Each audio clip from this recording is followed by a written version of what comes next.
जय शिवशंकर मित्रों, मैं हरीश पांडे आज का विषय लेकर प्रस्तुत हूँ। मित्रों, आज का विषय है, कई बार साधकों के मन में प्रश्न होता है जो साधना कर रहे हैं, मंत्र जप कर रहे हैं, स्तोत्र पाठ कर रहे हैं, नियमित साधना में हैं। ऐसे लोगों का प्रश्न होता है कि हमें कैसे पता चले कि हमें साधना में सफलता मिल रही है कि नहीं, या हमारी साधना सही जा रही है कि नहीं। मित्रों, एक बात बतला दूं कि सबसे पहला उत्तर तो अपना अंतरात्मा दे देता है। अंतरात्मा की संतुष्टि बता देती है कि आप जो मंत्र जप कर रहे हैं वो सही है, क्योंकि मंत्र जप करते समय आपको, स्तोत्र पाठ करते समय आपको मन में शांति महसूस होती है, आनंद महसूस होता है, फुर्तीलापन महसूस होता है। वो आत्मा से जुड़ाव बता देता है।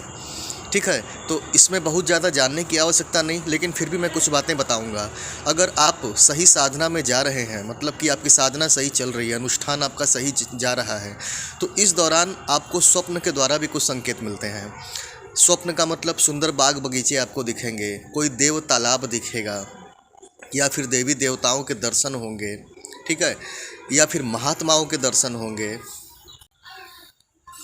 लेकिन सबसे खास लक्षण मैं आपको बता रहा हूँ, स्वप्न में सर्प दिखना। अगर आप साधना काल में हैं, साधना कर रहे हैं, मंत्र जप कर रहे हैं, स्तोत्र पाठ नियमित कर रहे हैं, और आपके स्वप्न में कोई सांप आता है और वो सांप आपको कोई नुकसान नहीं पहुंचाता, बल्कि उस सांप को देखकर आपको अच्छी फीलिंग होती है, क्योंकि मित्रों, सर्प कुंडलिनी शक्ति का प्रतीक है।